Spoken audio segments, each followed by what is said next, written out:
Invitarlos mientras tanto, mientras los niños se van desplazando con sus maestras, a que abramos nuestras Biblias en 1 de Samuel capítulo 24. Vamos a leer esta mañana los primeros 6 versículos de 1 de Samuel 24 y luego iremos al libro de Romanos en el capítulo 14, versículos 7 y 8. Romanos capítulo 14, versículos 7 y 8 esta mañana. El Señor va a hablar a nuestras vidas directamente acerca de una vida que se vive con propósito, y quiero que nos pongamos de pie esta mañana para leer la palabra del Señor. 1 de Samuel, en el capítulo 24, leeremos los primeros 6 versículos y luego nos iremos al libro de Romanos en el capítulo 14. La palabra del Señor dice de la siguiente manera, capítulo 24: Cuando Saúl volvió de perseguir a los filisteos, le dieron aviso diciendo: He aquí, David está en el desierto de Engadí. Y tomando Saúl 3,000 hombres escogidos de todo Israel, fue en busca de David y de sus hombres por las cumbres de los peñascos de las cabras monteses. Y cuando llegó a un redil de ovejas en el camino, donde había una cueva, entró Saúl en ella para cubrir sus pies, y David y sus hombres estaban sentados en los rincones de la cueva. Entonces los hombres de David le dijeron: He aquí el día de que te dijo Jehová, he aquí que entregó a tu enemigo en tu mano, y harás con él como te pareciere. Y se levantó David y calladamente cortó la orilla del manto de Saúl. Después de esto se turbó el corazón de David, porque había cortado la orilla del manto de Saúl, y dijo a sus hombres: Jehová me guarde de hacer tal cosa contra mi señor, el ungido de Jehová, que yo extienda mi mano contra él, porque es el ungido de Jehová. Aleluya. Romanos capítulo 14, versículos 7 y 8. Porque ninguno de vosotros vive para sí, y ninguno muere para sí. Pues si vivimos, para el Señor vivimos. Y si morimos, para el Señor morimos. Así pues, sea que vivamos o que muramos, del Señor somos. Aleluya. Señor, te damos gracias de nuevo esta mañana, mi Dios, y creemos, Padre Santo, que tú hablarás a nuestras vidas esta mañana a través de tu palabra. Lo creemos de todo corazón y nos disponemos, Señor, para entender lo que tú has preparado. Un banquete perfecto para nuestras vidas, para alimentarnos, Señor, y para salir de aquí con nuestros corazones transformados por el poder que hay en tu palabra bendita, verdadera y poderosa. Nos ponemos en tus manos benditas, Señor, en el nombre de Cristo Jesús. Amén, amén. Pueden tomar sus lugares, hermanos, esta mañana.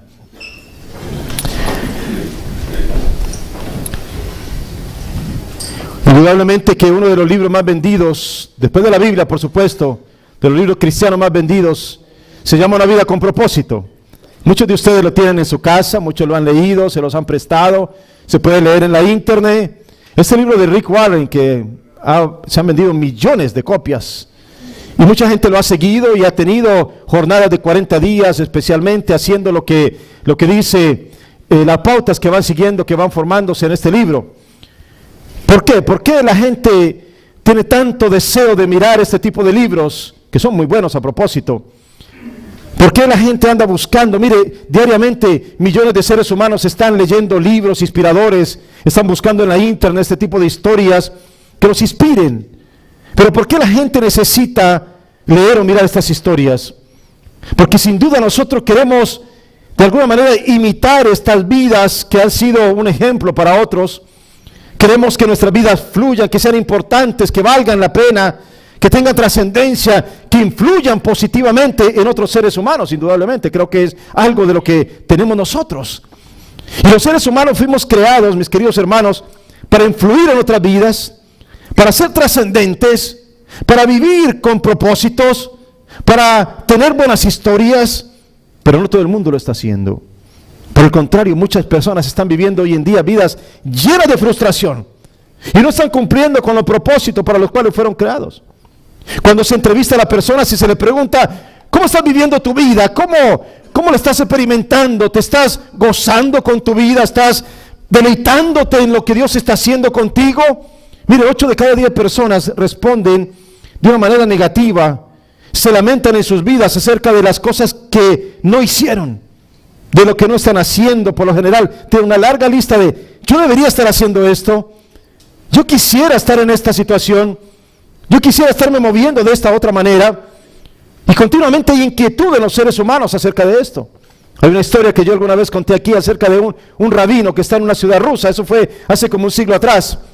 Este hombre iba pensando, iba diciendo, bueno, pero mi vida carece de propósito. ¿Qué pasa conmigo? Como que no encuentro un sentido a mi vida.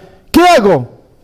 Él está caminando así por un campo abierto. Sin darse cuenta, él entra a un regimiento militar.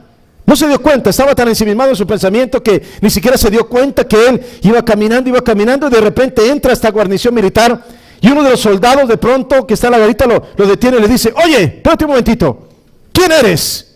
¿Qué estás haciendo aquí? El rabino se queda preguntando, se queda mirando al soldado y le dice, ¿cómo me dijiste? Te estoy diciendo que quién eres y qué estás haciendo aquí. El rabino de pronto se le ilumina la mente y dice, oye, ¿saben qué? ¿Cuánto te pagan aquí? Le dice al soldado. El soldado se enoja, le dice, ¿y eso qué te importa a ti? Le dice, no te enojes. Es que quiero decirte algo. Te voy a pagar la misma cantidad que te pagan a ti para que todos los días de mi vida me preguntes lo mismo. ¿Quién eres y qué estás haciendo aquí? Y me parece importante que nosotros tengamos ese tipo de inquietud en nuestras vidas. Me parece importante que nosotros de vez en cuando reflexionemos en torno a lo que estamos haciendo, lo que estamos viviendo. Porque indudablemente la vida que el Señor nos quiere dar a nosotros es una vida que entra en desafíos. ¿Quién eres tú? ¿Qué estás haciendo en este mundo?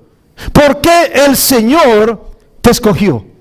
¿Por qué el Señor miró directamente hacia tu vida y a pesar de que muchos otros siguen todavía deambulando por las calles sin tener un sentido, una vida con un propósito? ¿Por qué tú estás aquí esta mañana escuchando una palabra que te ayude a seguir cambiando y a seguir creciendo en los caminos de Dios? ¿Por qué?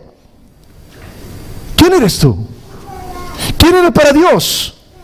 ¿Qué ves en tu futuro? Porque cada uno de nosotros deberíamos descubrir el proyecto de vida que el Señor tiene para nosotros, y cuando sepamos para dónde vamos, entonces nos enfoquemos y vivamos para cumplir con esos propósitos. Proyectos de vida, propósitos con Dios, búsqueda de dirección divina en lo que hacemos. Hoy esta mañana quiero referirme de una manera muy específica a la vida de un hombre como David, que nos sirve a nosotros para ayudarnos a ubicarnos adecuadamente también, especialmente en este pasaje que acabamos de leer. David no vivía por oportunidades pasajeras. David era un hombre que vivía por un proyecto divino. Él sabía que Dios mismo lo había escogido. Él era un pastor de ovejas, ustedes lo saben. Un hombre que adoraba al Señor mientras estaba cuidando las ovejas de su padre. Un hombre sencillo, un hombre humilde, pero un hombre con un corazón dispuesto siempre para Dios. Pero llegó a entender que Dios tenía un proyecto de vida para él. Y que el proyecto de vida de Dios era superior a lo que él pudiera pensar o imaginar en algún momento. Y esto es lo extraordinario con Dios.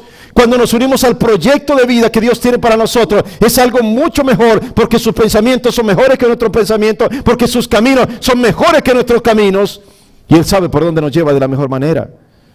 Así que, queridos hermanos, ahí radica la importancia de aprender a unirnos a la voluntad divina. Yo conozco muchas personas que un día están haciendo una cosa y de repente, ahora tengo oportunidad de hacer otra cosa, y se van para allá, y luego se van para el otro lado, y luego van para el otro lado, pero al fin nunca saben cómo enfocarse en su vida. Al fin andan de lugar en lugar y no tienen un proyecto de vida, no tienen una decisión específica, no saben cómo comunicarse. Y en aquel momento de David, él sabe que él está viviendo por un proyecto divino que el Señor ha tenido para él. Mire, yo sé que curiosamente nadie escribiría un libro que se llamara Una vida sin propósito. Creo que nadie. No creo que tú quisieras comprar un libro así, no sé. Pero mucha gente vive así. Muchísima gente vive de esa manera. Y en el pasaje que esta mañana vamos a estudiar, vamos a descubrir un momento clave en la vida de David, que descubre lo que había en el corazón de ese hombre. Fue un momento de aquellos en los cuales tenía que tomar una decisión que no solamente iba a cambiar el rumbo de su vida, sino también el rumbo de la vida de Israel completo. Un instante en el que tuvo que pensar si lo que tenía delante de él era en realidad una oportunidad para cumplir con los propósitos divinos para su vida, o era parte del proyecto de vida de Dios. ¿Recuerdan ustedes? El Señor le dijo a Samuel: ¿hasta cuándo llorarás tú a Saúl? Yo ya lo deseché. Ve a la casa de Isaí, porque de sus hijos me he provisto de rey. ¿Recuerdan ustedes? El profeta Samuel se va, se encamina, llega a la casa de Isaí. Isaí le trae a todos sus hijos menos a David. Pero el Señor le va indicando uno por uno que ese no es el ungido, ese no es el escogido, hasta que finalmente le dice, ¿sabe qué? ¿No tiene más hijos? No nos sentaremos a la mesa hasta que no los traiga, porque hasta ahora no ha venido el que el Señor ha escogido. Finalmente el Señor, el padre Isaí manda a llamar a David, y cuando él llega, el Señor le indica a Samuel que ese es el ungido. Así que el profeta lo unge. Ya David en aquel momento, dice la palabra, que desde ese momento el Espíritu de Dios vino sobre David. Piensen ustedes eso. El Espíritu de Dios estaba en la vida de este hombre. Donde quiera que él iba, ahora tenía unción de rey. Donde quiera que estuviera. No importa si estaba siendo perseguido, no importa si estaba en las cuevas, no importa si estaba en medio de los filisteos, no importa donde estuviera, él tenía la unción del Espíritu Santo sobre su vida. Él estaba declarado que iba a ser el próximo rey de Israel. Entonces, lo que sucede allí es tremendo. Lo que tenemos es un futuro rey que está siendo perseguido por el rey que ya ha sido desechado, ¿me entienden? David va camino hacia el trono, pero no va a ser un camino fácil. Porque de hecho toda gran empresa que nosotros empecemos, todo trabajo tiene sus dificultades, y es cuando se prueba si estamos preparados para afrontar las dificultades o no. Parecía que el rey Saúl no iba a descansar hasta ver a David muerto. Desde que supo que David iba a ser el próximo rey de Israel, este hombre se llenó de celos terribles y lo perseguía por toda parte. Iba por los desiertos, por la cueva, por la montaña, por cualquier lugar, buscando a David, porque él quería matarlo. Para Saúl era imposible que ya el Señor hubiese escogido a alguien para reemplazarlo. David corría como un refugiado, a pesar de que ya tenía la unción del rey. Así que está allí, metido en la cueva con los hombres, huyendo de Saúl, y de repente, escuchen, están escondidos en una cueva en Engadí, cerca del mar salado, del mar muerto. Y de repente, cuando están escondidos allí, el rey Saúl entra solo allí a la cueva. Entra solo. Y parece un momento importantísimo, parece un momento facilísimo para ellos. Entonces, escuchen bien, los hombres que están con David lo interpretan de esta manera. ¡Wow, David! Este es el día que hizo el Señor. Dios entregó en tu mano a tu enemigo. Y ellos pensarían que David tenía que inmediatamente matarlo. Mírala, la oportunidad la está colocando Dios. No fuimos nosotros los que fuimos a perseguir a Saúl. Es Saúl quien está viniendo porque Dios mismo lo está trayendo. David, esta es tu gran oportunidad. ¿Pero qué dice la Escritura? David no lo mató. En lugar de eso se acercó lo suficiente para cortar la orilla del manto de Saúl y lo dejó ir vivo. Aquí hay dos pensamientos en este lugar, en esta cueva. Los hombres de David que dicen, por un lado, qué gran oportunidad, el rey entró solo a la cueva, está desprotegido, no hay duda que Dios hizo esto, matémoslo, y de una vez cumplimos con los propósitos de Dios para que David sea el rey, y al fin y al cabo eso es lo que quiere Dios, por eso ungió a David. Parece razonable. Por otro lado está David, quien interpreta que no es matando al que está en el trono que él llegará a sino que será Dios mismo quien lo llevará hasta ese lugar, porque al fin y al cabo son los propósitos de Dios y los que va a él a cumplir, y no los propósitos que David podría pensar en aquel momento.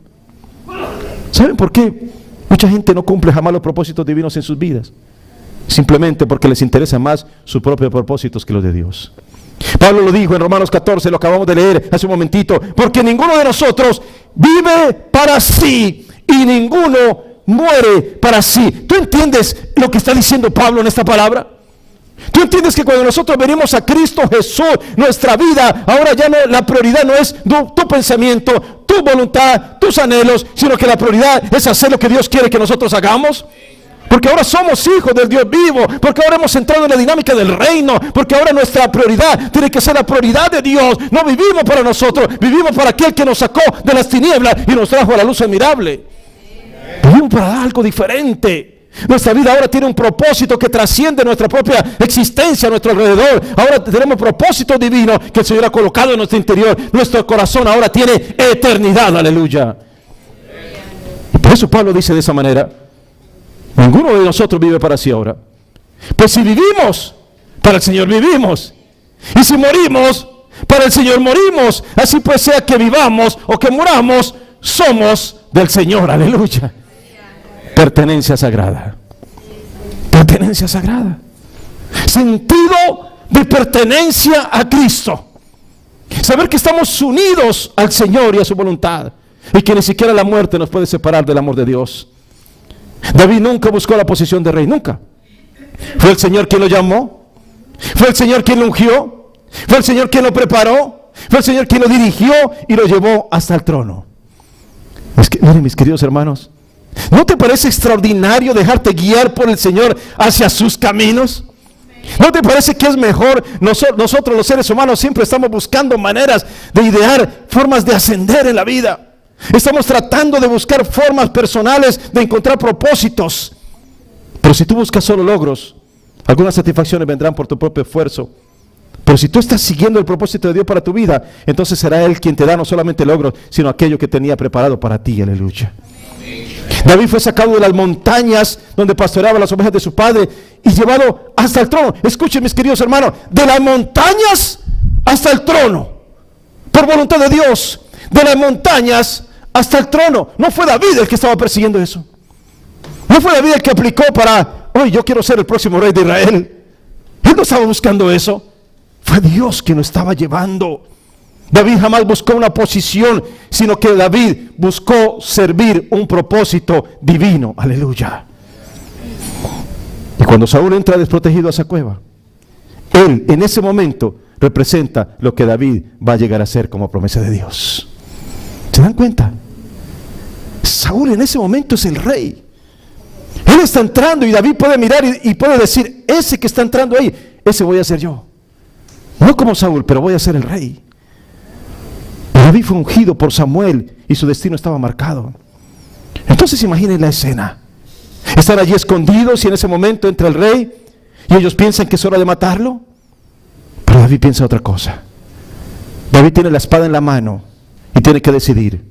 Con esa espada David ha matado a miles de filisteos, ha matado a miles de enemigos, pero ante el ungido del Señor, esa espada solo la usa para cortar un borde del manto de Saúl y no para matarlo. ¿Y saben qué sucede, hermanos? Cuando él corta el borde de la orilla del manto, dice la escritura del versículo 5, que después se arrepintió. Que después estaba triste y acongojado solamente por haber tomado un pedazo del manto de Saúl. ¿Por qué hice esto? Yo no corto mantos, eso no es lo que yo soy. Se sintió muy mal, se sintió terriblemente, se turbó y se arrepintió. ¿Qué diferencia entre Saúl y David? Saúl quería matar al ungido de Dios. Desde el momento que se enteró que David iba a ser el rey, lo quería matar, pero David no era Saúl. Él hacía lo que el otro no hacía, porque precisamente alguien tiene que hacer la diferencia, mis queridos hermanos. Mire, cuando hacemos lo que el mundo hace, no tenemos ninguna diferencia con ellos. Somos simplemente más del montón. Reaccionamos de la misma manera. No tenemos paciencia como todo el mundo. Nos enojamos como todo el mundo lo hace. Somos simplemente más del mundo. Y resulta que el Señor siempre ha querido tener un pueblo que no sea como el mundo es, y no lo hemos podido entender. El Señor le dijo a su pueblo: ustedes serán mi pueblo y yo seré su Dios. No podemos parecernos al mundo que nos rodea. Tenemos que parecernos cada día más al Dios a quien pertenecemos. Aleluya. Si tú de verdad quieres cumplir con propósitos divinos para tu vida, no puedes ser como los demás. Algo tiene que ser diferente en ti. Miren lo que sucede al final del libro de Josué. ¿Recuerdan ustedes el gran conquistador Josué? Aquel que ha sido ungido y respaldado por el Señor. Ha ido con todo su pueblo de batalla en batalla. Han ganado todo lo que el Señor les ha permitido. Han combatido con muchos. Han visto caer a Jericó. Han visto detenerse el sol. Han visto grandes cosas. Fueron testigos del poder de Dios. Pero al final de la vida de Josué, él se da cuenta que muchos no querían seguir teniendo esa exclusividad del pueblo de Dios, sino que se estaban juntando con otros pueblos. Él se para delante del pueblo y le dice: ¿ustedes no han podido entender el proyecto divino en sus vidas? ¿Ustedes no saben que Dios los sacó de donde estaban, no para que volvieran a ese mundo? Que los liberó de Egipto para que no volvieran a la esclavitud. ¿Acaso no han entendido lo que Dios está haciendo en cada una de sus vidas? ¿No lo han entendido? ¿No saben que somos pueblo del Dios viviente? ¿No saben que hay un proyecto divino sobre nuestras vidas? Decídase quién van a servir. ¿A los dioses a quienes sirvieron vuestros padres cuando estaban al otro lado del río? ¿A los dioses de los amorreos en cuya tierra habitáis? ¿Quieren ser como esos pueblos idólatras? ¿Quieren ser simplemente como el mundo que lo rodea? Decídanse si se van a quedar añorando las tradiciones antiguas, la religiosidad de quienes no pueden avanzar en su vida espiritual. Decídanse si van a seguir en lo pasado, lo que significó para muchos su muerte espiritual. Decídanse, porque yo ya hice mi decisión. Yo y mi casa serviremos al Rey de Reyes. Yo y mi casa serviremos al Señor. Aleluya. Yo tengo un proyecto divino en mi vida. Mis queridos hermanos, ¿tú tienes un proyecto de vida? ¿Tienes un proyecto por el cual estás dando tu vida? ¿Te has unido a la voluntad divina y sabes para dónde vas? ¿O esta mañana estás caminando a la deriva? Siempre he repetido lo mismo. ¿Te subirías en un avión que no sabe para dónde va? ¿Te montarías en un barco que dice simplemente vamos a ir a la deriva en el mar? Seguramente que no harías eso. Pero tu vida tiene que tener un propósito, un enfoque, una dirección. Porque si no la tiene, mis queridos hermanos, los demás van a hacer contigo cualquier cosa. Mira, hay una historia muy curiosa. Una mujer tenía 14 hijos. Imagínense ustedes. Uno seguidito del otro. Todos así. 14, 13, 12, 11, 10, 12, así. Todos seguiditos. Y ella decidió demandar a su marido por abandono. Así que ella va y presenta la demanda. Y el juez le dice, bueno, ¿y cuándo te abandonó? Pues hace 13 años. ¿Cómo que hace 13 años si tienes hijos del 1 a 14? ¿Cómo es eso? Explícame a ver. Y la mujer parecía avergonzada y le dijo al juez, mire, ¿sabe qué es lo que pasa? Él vuelve cada año arrepentido y me dice que está completamente arrepentido, así que vuelvo y le recibo. ¿Te das cuenta que mucha gente vive para que alguien de vez en cuando le arroje un poco de cariño? O para que alguien de vez en cuando le tenga en cuenta, pero no vive de acuerdo a un proyecto de vida establecido por Dios. ¿Se dan cuenta cómo mucha gente está simplemente mendigando amor en lugar de aceptar el gran amor de aquel que vino del cielo para cambiar la vida para siempre? Si tú vives como parte de un proyecto divino, no vas a estar mendigando amor. No estás esperando que alguien te arroje algo de cariño, no. Tú eres parte de un proyecto mucho más grande ideado en los cielos para ti, y el gran amor de Dios te suple lo que el mundo no te puede dar jamás, aleluya. Es el gran amor de Dios que está siendo colocado sobre tu vida, aleluya. Mire, mis hermanos, para donde nos lleva el Señor es más importante que el lugar de donde venimos. Pero escuchen bien, no se trata solo de saber de dónde vienes y para dónde vas.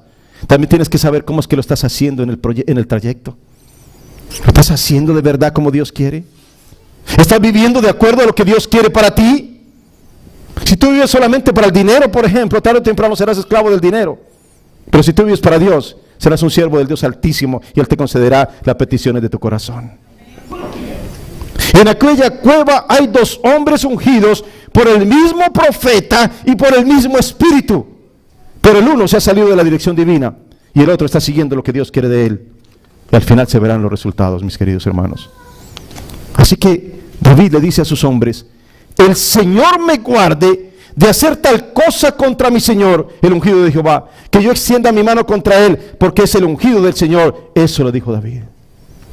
Matar a Saúl no era ir solamente contra el rey, era ir contra aquel que lo ungió. ¿Me entienden, hermanos?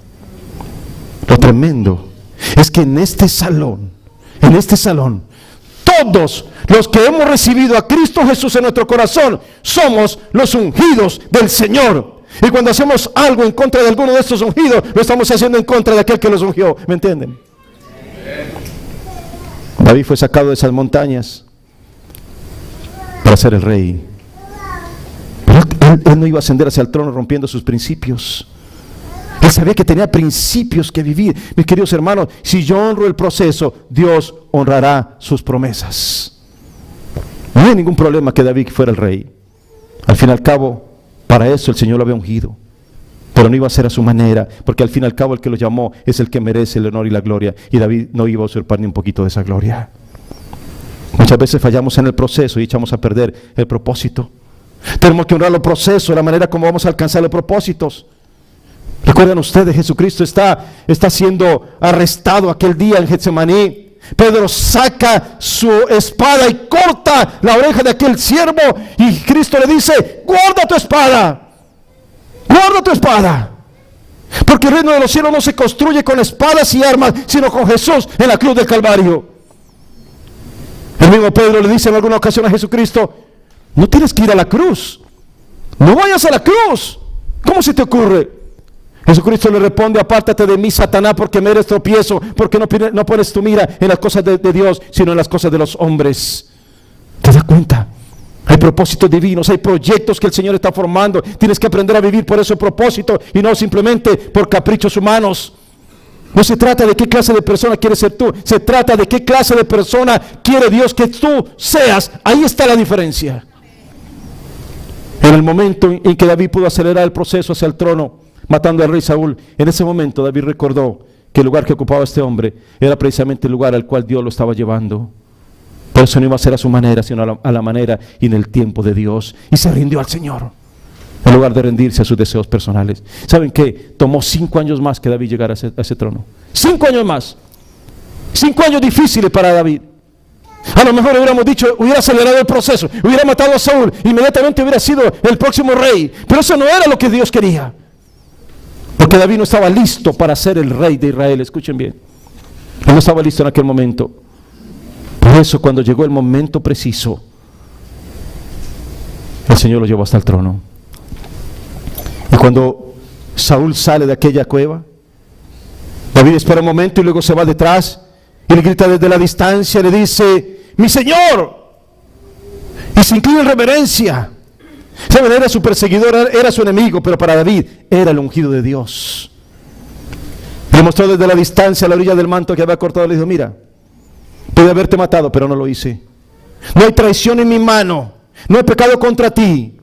¿Y saben cómo respondió Saúl a ese acto de David? Él dijo: más justo eres tú que yo. Me has pagado con bien, habiéndote yo pagado con mal. ¿Te das cuenta, hermano?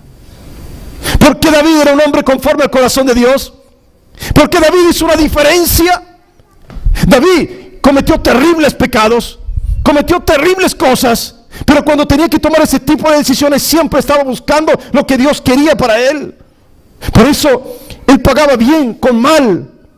Él oraba por los que lo perseguían, así como lo dice la Escritura. ¿Te das cuenta? Ahí está la diferencia. Para David era más importante hacer el bien que buscar sus propias oportunidades. Mis queridos hermanos, alguien tiene que hacer la diferencia. A eso nos llama el Señor. ¿Quién va a hacer la diferencia entonces? ¿Quién lo va a hacer? ¿Dónde están aquellos ungidos, aquellos que el Señor está llamando para hacer no lo que el mundo hace, sino hacer algo completamente diferente? Un puñado de hombres y mujeres que no se detengan de orar, o una ancianita en un lugar, cualquiera que doble rodillas de todos los días en la presencia del Dios vivo, o un grupito de creyentes desparramados en cualquier lugar del mundo que le siguen creyendo a Dios. ¿Quién va a hacer la diferencia? Cuando Esther confrontaba un momento de su vida tremendo en el palacio, ella sabía que de su decisión era lo que dependía para salvar al pueblo de Israel.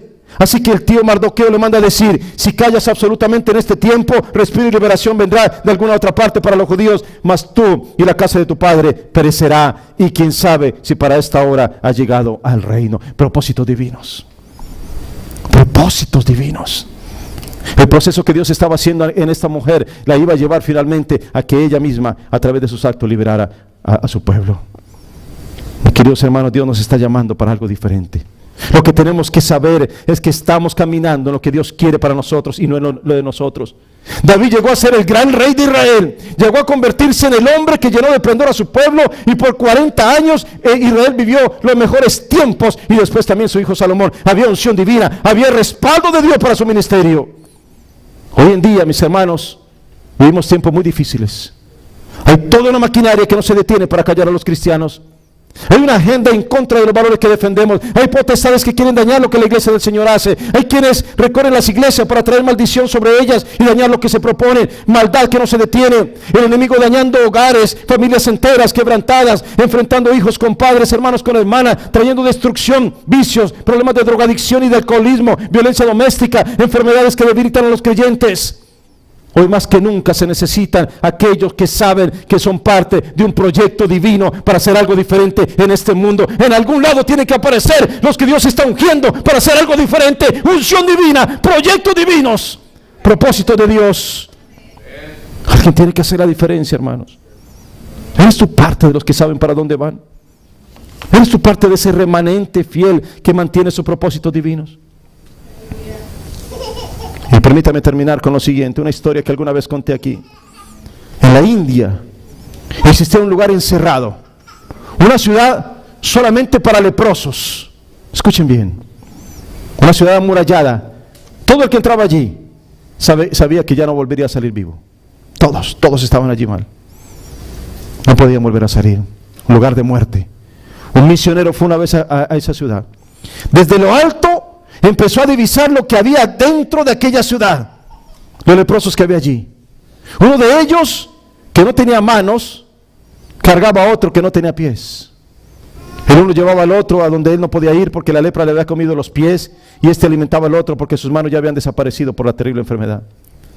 Este misionero divisó a esos hombres que eran los desechados de la humanidad y pensó de esta manera: ¿cómo es posible que estos seres humanos mueran sin conocer a Cristo?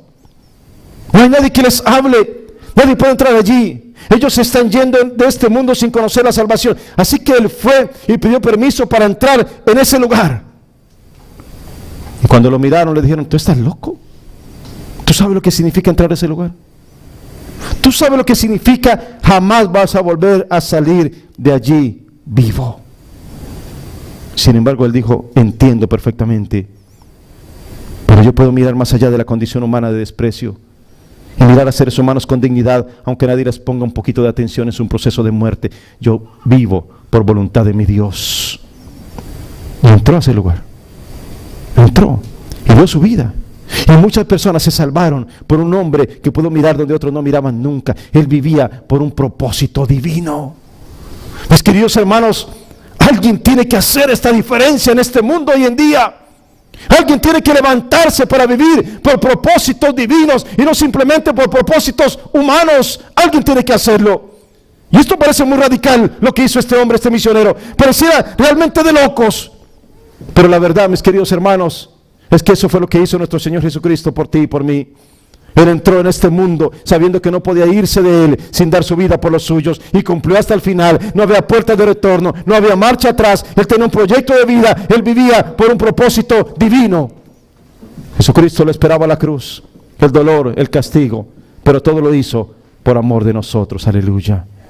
Así que hazte esta pregunta esta mañana: las cosas que estás haciendo hoy, la forma como estás invirtiendo tu vida hoy, ¿valieron la pena para que Cristo muriera por ti en la cruz del Calvario? ¿Estás viviendo de acuerdo a los propósitos y proyectos divinos? ¿Estás viviendo de acuerdo a lo que Dios quiere para ti? ¿Estás dignificando esa muerte terrible de tu Salvador en la cruz del Calvario? ¿Estás viviendo para cumplir los propósitos por los cuales fuiste enviado a este mundo? Porque es hora de la acción, mis queridos hermanos. Es hora de movernos hacia adelante. Es hora de que vivamos bajo el gran proyecto ideado por Dios desde la eternidad. Eso entendió David. Y eso tenemos que entender nosotros en este tiempo. Pónganse de pie esta mañana, mis hermanos, y adoremos al Señor. Y pidámosle al Señor esta mañana que nos ayude a enfocarnos, que nos ayude a dirigirnos hacia lo que Él quiere, que nos ayude a tener una idea clara de lo que Él quiere para nuestras vidas, propósitos y proyectos divinos, vivir de acuerdo a los propósitos eternos. Aleluya, aleluya.